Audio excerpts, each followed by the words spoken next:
Hello students, welcome back to the Science Mentorpreneur. Electric charges and ಫೀಲ್ಡ್ಸ್ನ ಮೂರನೇ ಲೆಕ್ಚರ್ನ ನಾವೀಗ ಡಿಸ್ಕಸ್ ಮಾಡಬೇಕಾಗಿದೆ. ಇದಕ್ಕಿಂತ ಮುಂಚೆ ಎರಡು ವಿಡಿಯೋನ ನಾನು ಡಿಸ್ಕಸ್ ಮಾಡಿದ್ದೀನಿ. ಮೊದಲು ಅದನ್ನು ನೋಡಿ ಆಮೇಲೆ ಲೆಕ್ಚರ್ 3ಗೆ ಬನ್ನಿ. ಸೊ ಈ ಲೆಕ್ಚರ್ ನಾವು ಕೂಲಾಂಬ್ಸ್ ಲಾ ಬಗ್ಗೆ ಓದಬೇಕು. ಸೊ ಏನದು ಕೂಲಾಂಬ್ಸ್ ಲಾ? ಕೂಲಾಂಬ್ಸ್ ಲಾ ಎದ್ರ ಬಗ್ಗೆ ಹೇಳುತ್ತೆ ಅಂದರೆ, this tells about the interaction of charges, charges. Point charge ಅಂದರೆ ಏನು? ಪಾಯಿಂಟ್ ಚಾರ್ಜ್ ಅಂದರೆ ಯಾವ ಚಾರ್ಜದ ಸೈಜು ಸ್ಪೇಸಲ್ಲಿ ಅತ್ಯಂತ ನೆಗ್ಲಿಜಿಬಲ್ ಇದೆಯಲ್ಲ, ಅದಕ್ಕೆ ನಾವು ಪಾಯಿಂಟ್ ಚಾರ್ಜ್ ಅಂತ ಕರಿತೀವಿ. ಇನ್ನು ನಮಗೆ ಗೊತ್ತೇ ಇದೆ, plus plus charges repel each other, minus minus also repel each other, ಆಮೇಲೆ plus minus attract each other. ಇದು ನಮಗೆ ಗೊತ್ತಿದ್ದ ವಿಷಯ. ಸೊ ಇಲ್ಲಿ ನೋಡಿ, ಕ್ವಶನ್ ಅರೈಸಸ್, ಈ ಅಟ್ರಾಕ್ಷನು ಮತ್ತು ಈ ರಿಪಲ್ಷನು ಎಷ್ಟು ಫೋರ್ಸ್ಲಿ ಆಗುತ್ತೆ? ಆ ಫೋರ್ಸ್ ಬಗ್ಗೆ ಹೇಳಿಕೊಟ್ಟರೆ ಕೂಲಾಂಬ್ಸ್, ಅಗಸ್ಟಸ್ ಡಿ ಕೂಲಾಂಬ್ ಅವರು. ಸೊ ಇವರೇನು ಹೇಳ್ತಾರೆ, consider 2 point charges plus Q1 and plus Q2. ಓಕೆನಾ? ಸೊ ಇದು ಚಾರ್ಜ್ ನಂಬರ್ 1, ಇದು ಚಾರ್ಜ್ ನಂಬರ್ 2. ಈ ಎರಡು ಚಾರ್ಜ್ ಪಾಸಿಟಿವ್ ಇದೆ. ಪಾಸಿಟಿವ್ ಆಗುತ್ತೆ ಅಂದಮೇಲೆ ಡೆಫಿನೆಟ್ಲಿ ಫೋರ್ಸ್ ಆಫ್ ರಿಪಲ್ಷನ್ ಆಗುತ್ತೆ ಇಲ್ಲಿ. ಸೊ ಸೆಂಟರ್, ಮೊದಲನೇ ಚಾರ್ಜ್ದಿಂದ ಸೆಂಟರ್ದಿಂದ ಹಿಡಿದು ಎರಡನೇ ಚಾರ್ಜ್ ಸೆಂಟರ್ಗೆ ಇರುವ ಡಿಸ್ಟೆನ್ಸನ್ನು ಆರ್ ಅಂತ ಅನ್ಕೊಳ್ಳೋಣ. So R is centre to centre distance. R is centre to centre distance. ಇವಾಗ ನೋಡಿ, ಅಪೋಸಿಟ್ ಚಾರ್ಜ್ ಇದೆ, ರಿಪೆಲ್ ಆಗುತ್ತೆ. ಇದು ಈ ಕಡೆ ರಿಪೆಲ್ ಆಗುತ್ತೆ ಮತ್ತು ಇದು ಈ ಕಡೆ ರಿಪೆಲ್ ಆಗುತ್ತೆ. ರಿಪೆಲ್ ಆಗುವಾಗ ಒಂದು ಫೋರ್ಸು, ಆ ಫೋರ್ಸ್ ಎಷ್ಟಿರುತ್ತೆ? Force on this charge Q1 due to Q2 is written as like this, F12. This is nothing but force on charge 1 due to charge 2. ಇದು force on charge 2 due to charge 1. ಈ ರೀತಿ ಬರೀತಾರೆ ಇದನ್ನು. So ಏನಿದು? Second charge first ಚಾರ್ಜನ್ನು repel ಮಾಡುತ್ತೆ with a force of F12. First charge second ಚಾರ್ಜನ್ನು repel ಮಾಡುತ್ತೆ with a force of F21. ಓಕೆನಾ? ನೆಕ್ಸ್ಟ್, ಈ ಫೋರ್ಸ್ ಏನಿದೆಯಲ್ಲ, ಈ force, this force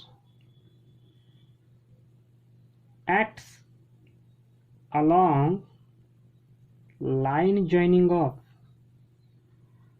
line joining of center of these two charges.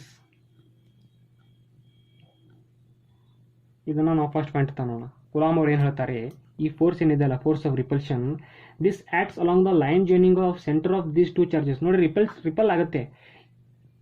Q2 Q1 repel ಮಾಡಿದಾಗ ಈ side ಯಾಕೆ repel ಮಾಡಲಿಲ್ಲ? ಈ ಕಡೆ ಆಗಲಿ ಅಥವಾ ಈ ಕಡೆ ಆಗಲಿ, ಯಾವ ಬೇಕಾದ ಡೈರೆಕ್ಷನ್ ರಿಪೆಲ್ ಮಾಡಲ್ಲ. ಅದು ಲೈನ್ ಜಾಯ್ನಿಂಗ್ ಆಫ್ ಏನು ಸೆಂಟರ್ ಇದೆಯಲ್ಲ, ಆ ಸೆಂಟರ್ ಜೊತೆನೇ ಆ ಫೋರ್ಸು ಆ್ಯಕ್ಟ್ ಆಗುತ್ತೆ ಅನ್ನೋದು ಕೂಲಾಂಬ್ ಅವರು ಹೇಳಿದ್ದು.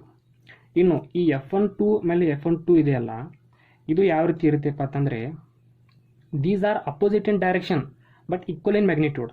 ಅಂದರೆ F12 is equal to minus F21. So this is nothing but opposite in direction but equal in magnitude. ಓಕೆನಾ?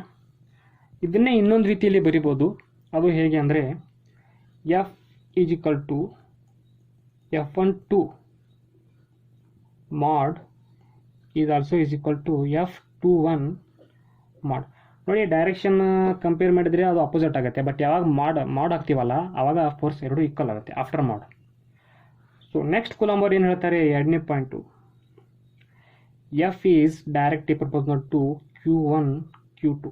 ಅಂದರೆ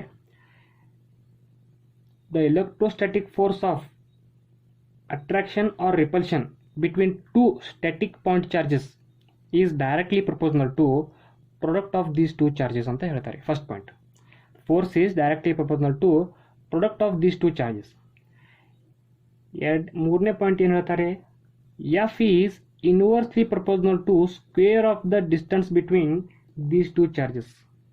Inversely proportional. ಇದನ್ನು F is proportional to 1/r² ಅನ್ಬೋದು. F is inversely proportional to r² ಅಂತಲೂ ಕರೀತಾರೆ. ಇದು ಏನು meaning ಹೇಳುತ್ತೆ, charge value of charge ಎಷ್ಟು ಜಾಸ್ತಿ ಇರುತ್ತಲ್ಲ, ಫೋರ್ಸ್ ಆಫ್ ರಿಪಲ್ಷನ್ ಅಥವಾ ಅಟ್ರಾಕ್ಷನ್ ಅಷ್ಟೇ ಹೆಚ್ಚಿರುತ್ತದೆ. ಇದ್ರ ಪ್ರಕಾರ ಈ ಡಿಸ್ಟೆನ್ಸ್ ಏನಿದೆಲ್ಲ ಆರ್ ಡಿಸ್ಟೆನ್ಸ್ ಹೆಚ್ಚಾದಾಗೆ ಫೋರ್ಸ್ ಕಡಿಮೆ ಆಗುತ್ತೆ, ಆರ್ ಡಿಸ್ಟೆನ್ಸ್ ಕಡಿಮೆ ಆದಾಗೆ ಫೋರ್ಸ್ನ ವ್ಯಾಲ್ಯೂ ಜಾಸ್ತಿ ಆಗುತ್ತೆ. ಇನ್ನೊಂದು ಪಾಯಿಂಟ್, 4ನೇ ಪಾಯಿಂಟ್, ಕುಲಾಂಬ್ ಅವ್ರು ಏನು ಹೇಳಿದ್ದಾರಪ್ಪ ಅಂತಂದರೆ, ದಿಸ್ ಫೋರ್ಸ್ ಏನಿದೆಯಲ್ಲ, this force of attraction or repulsion ಏನಿದೆಯಲ್ಲ, this force also depends on medium. ಯಾವ ಮೀಡಿಯಮು, ಯಾವ ಮೀಡಿಯಮಲ್ಲಿ ನಾವು ಈ ಪಾಯಿಂಟ್ 2 ಚಾರ್ಜಸ್ Q1 Q2 ಅನ್ನು ಪ್ಲೇಸ್ ಮಾಡಿದ್ದೀವಲ್ಲ, ಆ ಮೀಡಿಯಮ್ ಮೇಲೆ ದ ಫೋರ್ಸ್ ವ್ಯಾಲ್ಯೂ ಡಿಪೆಂಡ್ ಆಗಿರುತ್ತೆ.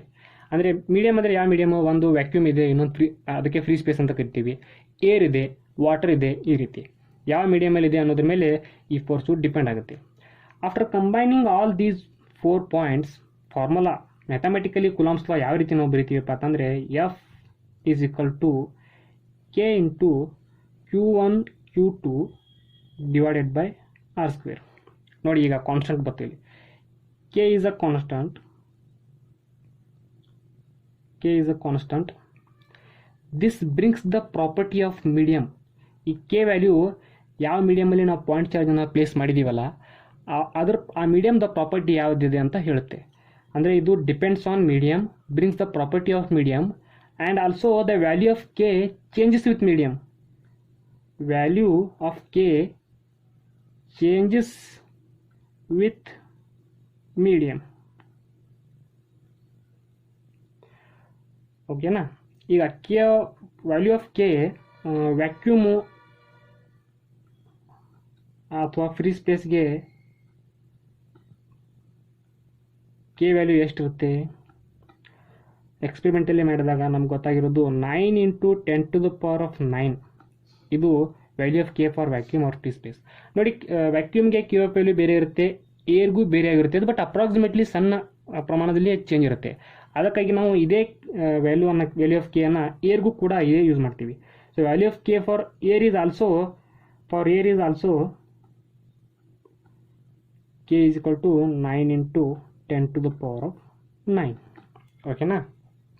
ನಾವು ಯೂನಿಟ್ ಏನಪ್ಪ ಕೆದ್ದು, ನಮಗೆ ಗೊತ್ತಿದೆ ಯೂನಿಟು.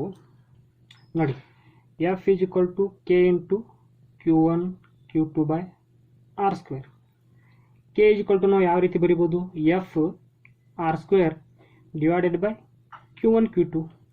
ಫೋರ್ಸ್ದು ಯೂನಿಟ್ ಏನಿದೆ ನ್ಯೂಟನ್, ಆರ್ ಅಂದರೆ ಡಿಸ್ಟೆನ್ಸನ್ನು ಯಾವ ರೀತಿ ಮಾಡ್ತೀವಿ, ಮೀಟರ್, ಅಂದರೆ ಮೀಟರ್² ಡಿವೈಡೆಡ್ ಬೈ Q1 Q2. ಇದ್ರದ್ದು ಒಂದು ಕುಲಾಂಬು, ಇದ್ರದ್ದು ಒಂದು ಕುಲಾಂಬ್² ಆಗುತ್ತೆ. ಸೊ ಕೆದು ಯೂನಿಟ್ ಏನಪ್ಪ ಅಂತಂದರೆ, unit of K is equal to newton metre per coulomb. ನಾವು ಈ ವ್ಯಾಲ್ಯೂ ಆಫ್ ಫಾರ್ ಕೆ ನಾನು ಹೇಳಿದೆ ಆಗಲೇ depends on medium. Value of K is different for different medium. ಏರ್ಗೆ 9 × 10⁻10 ಇದೆ ಅಂತಂದರೆ, 9 × 10⁹ ಇದೆ ಅಂದರೆ ವಾಟರ್ಗೆ ಬೇರೆ ಇರುತ್ತೆ. Water is a different medium, mica, ಆಮೇಲೆ ಆಯಿಲು, ಆಮೇಲೆ ಗ್ಲಾಸ್, ಮೆಟಲ್. ಸೊ ನೋಡಿ, ಇವೆಲ್ಲ ಡಿಫ್ರೆಂಟ್ ಮೀಡಿಯಮ್. ಈ ಡಿಫ್ರೆಂಟ್ ಮೀಡಿಯಮ್ಗೆ ವ್ಯಾಲ್ಯೂ ಆಫ್ ಕೆ ಡಿಫ್ರೆಂಟ್ ಆಗಿರುತ್ತೆ. ಇದನ್ನು so Coulomb's law mathematically F is equal to K into Q1 Q2 by r². Value of K is unit of K is newton metre per coulomb. Value of K depends on the medium in which the charges are placed. Value of K for, ಇಲ್ಲಿ ಬರೆದಿದ್ದೀನಿ ಆಗಲೇ, value of K when the charges are placed in vacuum is 9 × 10⁻19, and also value of k for air is also 9 × 10⁻9. 19 ಅಲ್ಲ, 9 × 10⁻9. Free ಸ್ಪೇಸ್ಗೆ ಮತ್ತು ಏರ್ಗೆ ಎರಡಕ್ಕೂ ಕೆದ value same ಇರುತ್ತೆ. So last ಕೊನೆಯದಾಗಿ ಇದು ಏನಿದು ನಮ್ಮದು ಕುಲಾಂಬ್ಸ್ ಲಾದ್ದು ಸ್ಟೇಟ್ಮೆಂಟ್ ಯಾವ ರೀತಿ ಬರೀಬೇಕು ನಾವು ಅಂತಂದರೆ, the electrostatic force of attraction or repulsion between two static point charges is directly proportional to product of these two charges and inversely proportional to square of the distance between them. ಇದು statement. ಉಳಿದೆಲ್ಲ explanation ನಾನು ಮಾಡಿದ್ದೀನಿ. ಇನ್ನೊಂದು point ಇಲ್ಲಿ ನಾನು ಹೇಳಕ್ಕೆ ಇಷ್ಟಪಡ್ತೀನಿ. ಅದೇನೆಂದರೆ, ಈಗ ನಮಗೆ ಗೊತ್ತಿದೆ F is directly proportional to 1/r² ಅಥವಾ F is inversely proportional to r². ನೋಡಿ, ಈ ಟರ್ಮ್ದಿಂದ ಕುಲಾಂಬ್ಸ್ ಲಾಗೆ ಇನ್ನೊಂದು ಹೆಸರಿದೆ. ಅದೇನೆಂದರೆ inverse square law. Inverse square law. Inverse square law ನೋಡಿ, ಎಫ್ ಮತ್ತು ಆರ್ಗೆ ಗ್ರಾಫ್ ಪ್ಲಾಟ್ ಮಾಡಿದಾಗ ನಾವು F versus R graph. So R is separation or distance between 2 point charges. R value increase ಆದಾಗ ಎಫ್ ವ್ಯಾಲ್ಯೂ ಡಿಕ್ರೀಸ್ ಆಗುತ್ತೆ. ಅದೇ ರೀತಿ R value decrease ಆದಾಗ ಎಫ್ ವ್ಯಾಲ್ಯೂ ಇನ್ಕ್ರೀಸ್ ಆಗುತ್ತೆ. ಗ್ರಾಫ್ ಯಾವ ರೀತಿ ಬರುತ್ತೆ ಅಂತಂದರೆ ಈ ರೀತಿ ಬರುತ್ತೆ. ಸೊ ಆರ್ ಇನ್ಕ್ರೀಸ್ ಆದಾಗ ಎಫ್ ಡಿಕ್ರೀಸ್ ಆಗ್ತಾ ಬರುತ್ತೆ. ಬೋರ್ಡಲ್ಲಿ ಅಥವಾ ಮೊದಲು ಈಗ 2 JEE ಮೇನ್ಸು ಆಮೇಲೆ JEE ಅಡ್ವಾನ್ಸ್ ಅಂತ 2 ಎಕ್ಸಾಮ್ ಇದೆ. ಬಟ್ ಮೊದಲು JEE ಅಂತ ಕೇವಲ ಒಂದೇ ಎಕ್ಸಾಮ್ ಇರ್ತಿತ್ತು. ಆ ಎಕ್ಸಾಮಲ್ಲಿ ಕ್ವಶನ್ಸ್ ಯಾವ ರೀತಿ ಕೇಳ್ತಿದ್ರು ಅಥವಾ ಬೋರ್ಡಲ್ಲಿ ಕೇಳ್ತಾರೆ, ಅದೇನಪ್ಪ ಅಂತಂದರೆ, if this are the value of R is double ಅಂದರೆ ಆರ್ ಇಸ್ಕೊಲ್ ಟು 2r ಇತ್ತು ಅಂತ ಅಂದ್ಕೊಳ್ಳಿ. ಆವಾಗ ಎಫ್ ಡ್ಯಾಶ್ ಈ ಫೋರ್ಸ್ ಎಷ್ಟಾಗುತ್ತೆ? ಎಫ್ ಡಿವೈಡೆಡ್ ಬೈ 4 ಆಗುತ್ತೆ. ಅರ್ಥ ಆಯ್ತಾ? ಆರ್ ವ್ಯಾಲ್ಯೂ 2r ಆದಾಗ ಅಂದರೆ are dash is equal to 2r ಆದಾಗ F dash is equal to F by 4 ಆಗುತ್ತೆ. ಅದೇ ರೀತಿ if R dash is 1/2 then F dash value ಎಷ್ಟಾಗುತ್ತೆ? 4f ಆಗುತ್ತೆ. ನೋಡಿ, ಇವೆರಡು ಇಂಪಾರ್ಟೆಂಟು. 1 ಮಾರ್ಕ್ಸ್ಗೆ ಅದು ಕೇಳ್ಬೋದು, ಗೊತ್ತಿರಲಿ ನಿಮಗೆ ಅಷ್ಟೇ, just for knowledge. R value double ಆದಾಗ ಎಫ್ ವ್ಯಾಲ್ಯೂ 4 ಟೈಮ್ಸ್ ಡಿವೈಡ್ ಆಗುತ್ತೆ. ಆರ್ ವ್ಯಾಲ್ಯೂ ಹಾಫ್ ಆದಾಗ ಎಫ್ ವ್ಯಾಲ್ಯೂ 4 ಟೈಮ್ಸ್ ಮಲ್ಟಿಪ್ಲೈ ಆಗುತ್ತೆ. ಸೊ ಈ ರೀತಿ ಇದು ಯೂನಿವರ್ಸ್ ಸ್ಕ್ವೇರ್ ಲಾ ರಿಪ್ರೆಸೆಂಟ್ ಮಾಡುತ್ತೆ. ಸೊ ಈಗ ನಮ್ಮ next concept Coulomb's law in vector form. ನೋಡಿ, ಯಾಕೆ ಈ ಕುಲಾಂಬ್ಸ್ ಲಾದು ವೆಕ್ಟರ್ ಫಾರ್ಮದ ಪ್ರಾಬ್ಲಮ್ ಯಾಕೆ ಅರೈಸ್ ಆಯ್ತು ಅಂದರೆ, ನಮಗೆ ಗೊತ್ತಿದೆ F force is a vector quantity. Force is a physical quantity which is in particular a vector quantity. So vector quantity ಇದೆ ಅಂದರೆ ಆ ಫೋರ್ಸ್ದು ಕುಲಾಂಬ್ಸ್ ಲಾ ಡಿಪೆಂಡ್ಸ್ ಆಗಿರೋದೇ ಫೋರ್ಸ್ ಮೇಲೆ. ಆದ್ದರಿಂದ ಅದನ್ನು ವೆಕ್ಟರ್ ಫಾರ್ಮಲ್ಲಿ ಬರೀಬೇಕು ಅನ್ನೋ ಪ್ರಾಬ್ಲಮ್ ಅರೈಸ್ ಆಯಿತು. ಯಾವ ರೀತಿ ವೆಕ್ಟರ್ ಫಾರ್ಮಲ್ಲಿ ಬರಿತೀವಿ ನಾವು ಅನ್ನೋದನ್ನು ನೋಡೋಣ. ಈಗ ತಗೊಳ್ಳಿ, ಫಾರ್ ಎಕ್ಸಾಂಪಲ್, ಇದು ಒಂದು ಚಾರ್ಜು ಪ್ಲಸ್ Q1, ಇದು ಎರಡನೇ charge plus Q2. Same charges repel each other, opposite charge attract each other. So ಇವು ಸೇಮ್ ಚಾರ್ಜಸ್ ಇವೆ, ರಿಪೆಲ್ ಆಗುತ್ತೆ. ಈ ಎರಡು ಚಾರ್ಜ್ಗಳ ನಡುವಿನ distance from centre to centre on talking. ಇವಾಗ ಇದನ್ನು ಮಾಡ್ ಆರ್ ಇದೆ ಅಂತ ಅನ್ಕೊಳ್ಳೋಣ. ಮ್ಯಾಗ್ನಿಟ್ಯೂಡ್, ಓಕೆ, ಮಾಡ್ ಆರ್ ಅಂದರೆ ಮ್ಯಾಗ್ನಿಟ್ಯೂಡ್ ಅದು ತೊಗೊಳ್ಳೋಣ. ಈಗ ಲಾಸ್ಟ್ ಟೈಮು ಮ್ಯಾಗ್ನಿಟ್ಯೂಡ್ ತೊಗೊಂಡಿಲ್ಲ, ಕೇವಲ R may be variable, but ಇವಾಗ ಪರ್ಟಿಕ್ಯುಲರ್ ಮ್ಯಾಗ್ನಿಟ್ಯೂಡ್ ಇದೆ ಅಂತ ಅಂದ್ಕೊಳ್ಳೋಣ. ಇವಾಗ ನೋಡಿ, ಇದು ಈ ಕಡೆ ರಿಪೆಲ್ ಆಗುತ್ತೆ, ಇದು ಈ ಕಡೆ ರಿಪೆಲ್ ಆಗುತ್ತೆ. ಇಲ್ಲಿ ಫೋರ್ಸ್ ಯಾವ ರೀತಿ ಬರ್ತೀವಿ ನಾವು? Force on 2 due to charge 1 F21, ಓಕೆನಾ. ಇದು force on 1 due to charge 2, right. ಇವಾಗ ಈ ಆರ್ದು ವ್ಯಾಲ್ಯೂ ವೆಕ್ಟರ್ ಫಾರ್ಮಲ್ಲಿ ಯಾವ ರೀತಿ ಬರ್ತೀವಿ ನಾವು? R2 minus R2 vector minus R1 vector. ಇದರ ಡೈರೆಕ್ಷನ್ ಈ ರೀತಿ ಆಗುತ್ತೆ. ಡೈರೆಕ್ಷನ್ ಯಾಕೆ ಈ ರೀತಿ R2ನೇ ಮೊದಲು ಯಾಕೆ ತೊಗೊಂಡಿವಿ ಅಂದರೆ, ನೋಡಿ, ಡಿಸ್ಪ್ಲೇಸ್ಮೆಂಟ್ ಪೈಲೆ ಕ್ಯಾಲ್ಕುಲೇಟ್ ಮಾಡುವಾಗ ನಾವೇನು ಮಾಡ್ತೀವಿ? ಫೈನಲ್ ಮೈನಸ್ ಇನಿಷಿಯಲ್ ಮಾಡ್ತೀವಿ. D = final minus initial. So ಈಗ Q2ದಿಂದ Q1 ಕಡೆ ಬರುವಾಗ ಫೈನಲ್ ಯಾವುದಾಯಿತು? Q1 ಆಯಿತು. ಅದಕ್ಕೆ ನಾನು R1 ಫೈನಲಲ್ಲಿ ಬರ್ತೀನಿ, ಇನಿಷಿಯಲ್ Q2. ಡೈರೆಕ್ಷನು ಈ ಕಡೆ. ಅದೇ ರೀತಿ ಇದು ಡೈರೆಕ್ಷನ್ ಏನಾಗುತ್ತೆ? R1 vector minus R2 vector, ಓಕೆನಾ? ಎಸ್. ಇವಾಗ ನೋಡಿ, ಕುಲಾಂಬ್ಸ್ ಲಾ ಅಪ್ಲೈ ಮಾಡಿ ಈ ವೆಕ್ಟರನ್ನು ಯೂಸ್ ಮಾಡಿಕೊಂಡು ಕುಲಾಂಬ್ಸ್ ಲಾ ಬರೆಯೋಣ. ಎಫ್ ಡೈರೆಕ್ಷನ್ ಈ ಕಡೆ, ಓಕೆನಾ, ಅಂದರೆ F12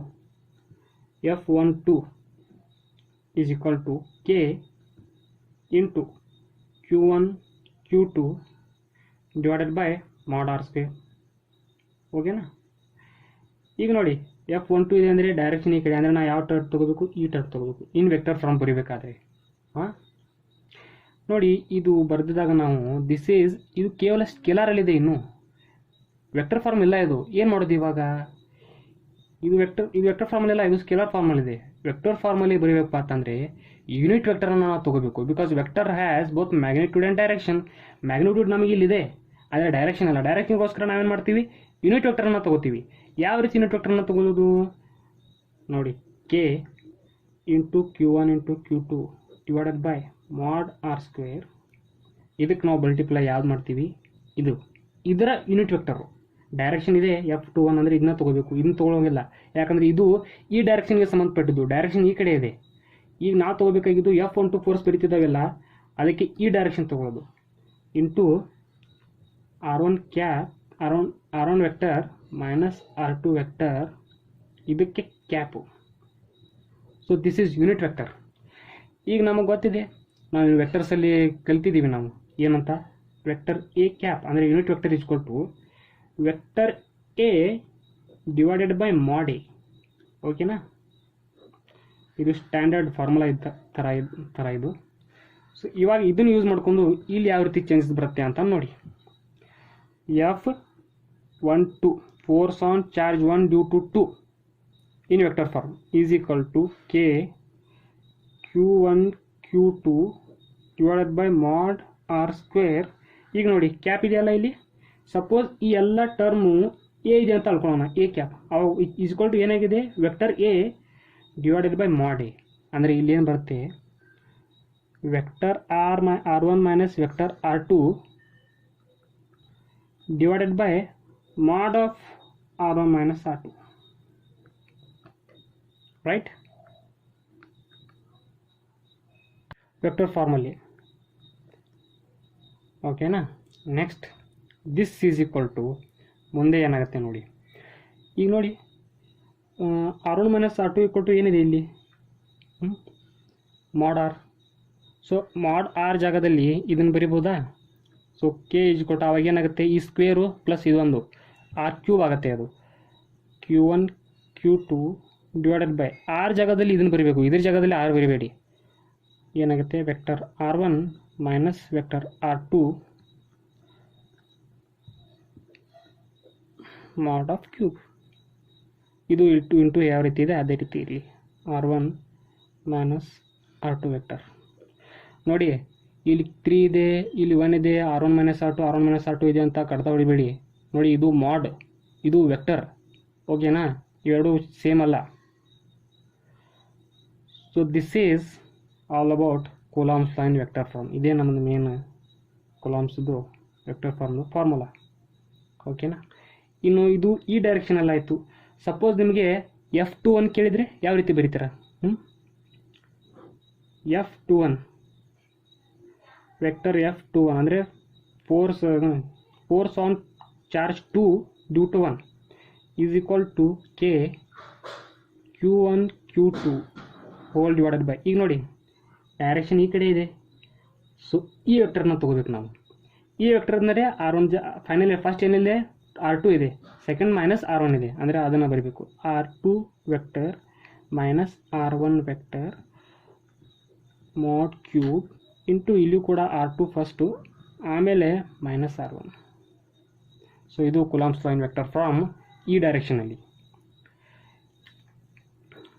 ಇನ್ನೊಂದು ಪಾಯಿಂಟು, ಕೆಲವೊಂದು ಪುಸ್ತಕದಲ್ಲಿ, ಒಳ್ಳೆ ಪುಸ್ತಕದಲ್ಲಿ ಒಂದು ಕನ್ಫ್ಯೂಷನ್ ಇದೆ. ಅದೇನೆಂದರೆ ಅವ್ರನ್ನ ಬರೀತಾರೆ vector R1 minus vector R2 is equal to, ಕೆಲವೊಂದು ಪುಸ್ತಕದಲ್ಲಿ R12 ಇದೆ, ಕೆಲವೊಂದು ಪುಸ್ತಕದಲ್ಲಿ ಇದೇ ವ್ಯಾಲ್ಯೂ R21 ಅಂತ ಕೊಟ್ಟಿದ್ದಾರೆ. ನೋಡಿ ಯಾವುದು ಕರೆಕ್ಟು ಅನ್ನೋದು ಗೊತ್ತಿಲ್ಲ.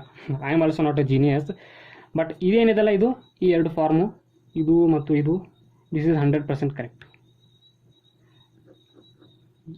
ನಾಳೆ ಎಕ್ಸಾಮಲ್ಲಿ ಕೇಳಿದರೆ ಡೈರೆಕ್ಟ್ಲಿ ಆರು ಮತ್ತು ಕ್ಯೂದು ವ್ಯಾಲ್ಯೂ ಕೊಟ್ಬಿಟ್ಟು ಕೂಲಾಂಬ್ಸ್ ಲಾ ಇನ್ ವೆಕ್ಟರ್ ಫಾರ್ಮ್ ಬರೀ ಅಂತಂದರೆ ಇದೇ ರೀತಿ ಬರೆದ್ಬಿಡಿ, ಇದನ್ನು ಬರಿಬೇಡಿ, ಇದು ಕನ್ಫ್ಯೂಷನ್ ಆಗುತ್ತೆ.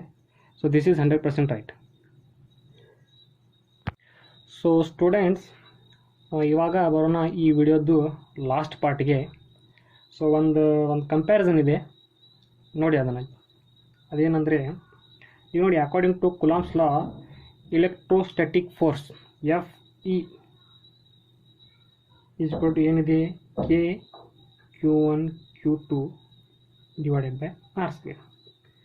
ಇದನ್ನು ನಾನು ಎದ್ರ ಜೊತೆ ಕಂಪೇರ್ ಮಾಡ್ತೀನಿ ಅಂದರೆ, ನೀವು ಫಸ್ಟ್ ಪಿ ಯು ಸಿಲಿ ಓದಿದಿರಲ್ಲ, gravitational force F G is equal to ಏನು ಬರುತ್ತೆ, G M1 M2 divided by R square. ನೋಡಿ, ಇವೆರಡರ ನಡುವೆ ಏನು ಸಿಮಿಲಾರಿಟೀಸ್ ಇದೆ ಮತ್ತು ಏನೇನು ಡಿಫ್ರೆನ್ಸ್ ಇದೆ ಅನ್ನೋದನ್ನು ನೋಡೋಣ, ಒಂದು ನೋಟ. Similarities ಏನೇನಂದರೆ,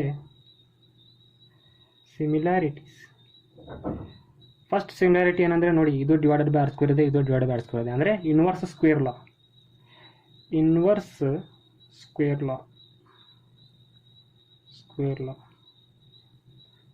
F is inversely proportional to 1 by R square. ಓಕೆನಾ. ಎರಡನೇ ಸಿಮಿಲಾರಿಟಿ ಏನಿದೆ ನೋಡಿ, ಎರಡು force, these both force act along the line joining of the center. both electrostatic force and gravitational force acts along line joining of centers. ಇವೆರಡು similarities. Question board favourite question ಇದು.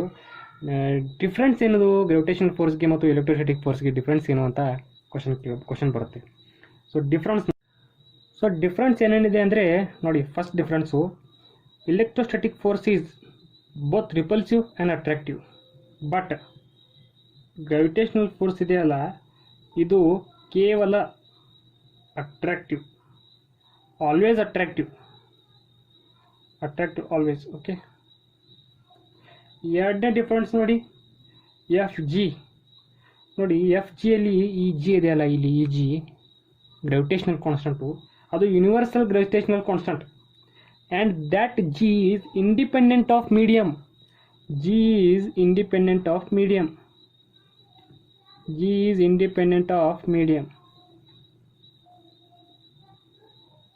But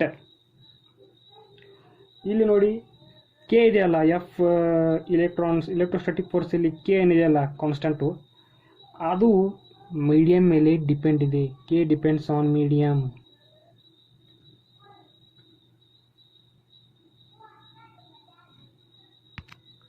so ಇವಿಷ್ಟು differences. ಇನ್ನೂ difference ಇವೆ.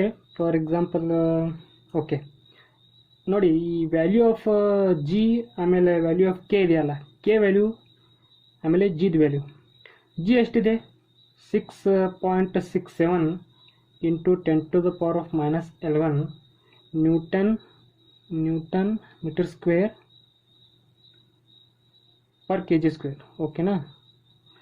K ನೋಡಿ, K value 9 into 10⁻9.